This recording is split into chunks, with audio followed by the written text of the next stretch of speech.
Okay, we're going to start with our next lesson. It's something we've already looked at a little bit, but we're going to go to it in a little bit more detail. So we're going to look at proving trig identities, and this title page that I've used a couple times now is showing you a proof. So what we're trying to do is, this is an identity that's on your formula sheet. What we're trying to do is show that they're both the same thing. So what we do is we take the left-hand side and try to rearrange it so that it's equal to the right-hand side, or vice versa. So sometimes you change one, sometimes you change the other, sometimes you change both, and so on. So in this case, if we take cos 2x and break it apart so that it's x plus x, then we can use the identity where we have cos of two angles. In this case, they're both the same, so it would be cos cos minus sine sine, which is the same thing as cos squared minus sine squared, which is the right-hand side. So when you're dealing with trig identities, what you want to do is we need to try to prove that both sides of the equal sign are exactly the same. And to do that, you either change one or both the sides until you get them to be exactly the same. We're not solving the equation, so like with a normal equation, you're trying to solve it, so you're rearranging and dividing both sides by something and so on. We're not flipping things from one side to the other. All we're doing is working on each side by itself, one at a time, to try to get them to be the same thing. So steps that you want to go through to work on these is, typically the best bet is start with the more complicated side. So whichever side looks harder, so usually start there and try to make it easier. It's a lot easier to do that than it is to take something easy and try to make it more complicated. Once you do that, you're going to use your identity sheets, pick one of the identities, and make substitutions. So quite often with an identity you can substitute to something else, and that'll help change it. And then another strategy quite often is get rid of any cotans or tans or secants, use just sines and cosines. And then our last step is use other math skills like factoring, common denominators, etc. to try to simplify it further. So let's go through some examples and we'll see how this stuff works. So our first example here is, we want to prove that 1 minus cos squared equals sine times cos times tan. So sometimes what we do is we kind of break it into two sides. So you can draw a line down the middle if you want, or whatever, but so the idea now is we want to make these things equal to each other. So if we take our 1 minus cos squared, and let's simplify that. So it's, if we use our identity sheet, there's an identity that's sine squared plus cos squared equals 1. So you can see if we go 1 minus cos squared, if we bring that cos squared to the other side, that'll equal sine squared. So that side will equal sine squared. And let's just leave it there. Take our other side. Let's leave the sine alone. Let's leave the cos alone. And let's change tan into sine over cos. So we can see that our coses would cancel. And all we would get left over is sine times sine, or sine squared. Now that we got these two things equal to each other, we're done. So we proved that they're the same just by using a couple identities to rearrange things. Okay, here's another one a little bit harder. So we have 1 plus cos 2 equals sine 2 equal to cotan. The left side definitely is harder, but let's even start with the right side. So cotan would be cos over sine, so we'll just leave it at that. And now let's work on the left-hand side.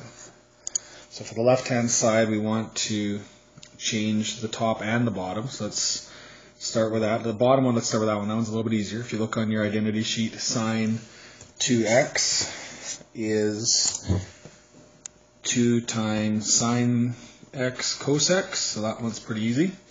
The top one's a little bit harder. So what you want to do is make sure you pick the right identity. So we have 1 plus cos 2x. So if we go through our identities, we see that we get one that has cos 2 equals 2 cos squared minus 1. So that's the one we want to pick. If we bring the 1 to the other side, let me just kind of jot it down here. So cos 2 angle equals 2 cos squared minus 1. So you can see if we bring the 1 over, we have 1 plus 2 cos. So we can see that that's just going to be equal to 2 cos squared x. And if we simplify a little bit further now, we can see we got a 2 that we can cancel. We got a cos on the bottom with 2 on the top, so we can cancel one of those. So that means that left-hand side would end up being cos over sine. Now both sides are the same. We're done. We've proved that it's equal to each other. Okay, so a lot of these you're just sort of rearranging each side of the equation to try to get it a little bit simpler or a little bit more alike the other side. Okay, here's another one. We got cos over 1 minus sine plus cos over 1 plus sine. And with this one, you can see there's really nothing to change. We got no identities to work with. So a lot of times with these kind of questions, you're going to have to do some factoring, you're going to have to do some common denominators, anything like that. This one, we're going to common denominator because of that plus sign. So remember with fractions, like if I gave you 1/3 minus 1/4, or plus 1/4, doesn't really matter what it is, we would have to times each fraction by something to get a common denominator. So we times this one by 4 to get 4/12, times this one by 3, that would give us 3/12, and once they're the same denominator, we'd add them together to get 7/12. So that same logic has to apply. We've got a common denominator, in this case of 1 minus sine x and 1 plus sine x. So we're going to have to times each fraction by whatever is missing. So this one we're going to have to times it by the 1 plus sine, top and bottom. So if we do that on the top, that would give us, now let's FOIL it out. So we'd have cos x times 1 and cos x times sine x. And if we do the same thing with the other one, we times it by 1 minus sine, top and bottom. So the top, if we FOIL that one out, we would get cos x minus sine times cos. Oops, I forgot the cos on this one when we FOILed it. And that's it. So you can see we've got our tops done. So now let's simplify. We've got a plus sine and a minus sine cos, so those will cancel. We've got cos plus cos on top, so that'd be 2.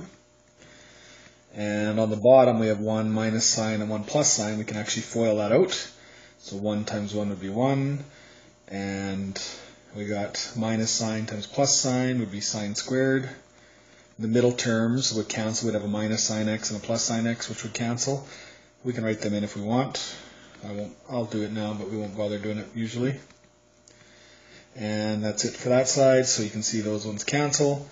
So our last thing is we know that sine squared plus cos squared equals 1.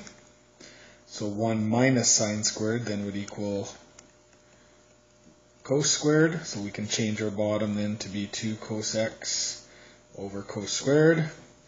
And we can cancel one of the coses with one of the ones on the bottom. So that simplifies to just 2 over cos, which is exactly what our right-hand side was to start with.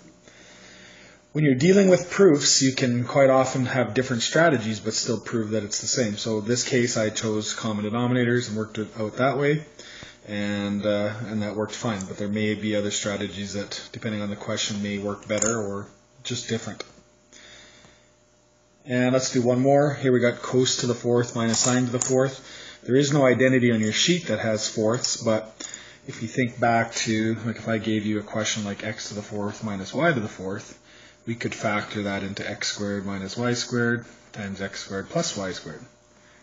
And if we can do that in this case, or once we have squareds, that is our identities. So we'll use basically the same logic. If we factor the left-hand side, you would have cos squared x minus sine squared x as one factor, and the other one would be cos squared x plus sine squared x. And we can keep going now. So using your identity sheet, we know cos squared plus sine squared equals 1. And if we look further down on the list, there's a cos squared minus sine squared, which is equal to cos 2. And that's it. You can see we're pretty much done. So we have cos 2x times 1, or just cos 2x. And the other side of the equals sign was cos 2x. So once we factored it and then used our identities, it was pretty easy after that. And that's it for today.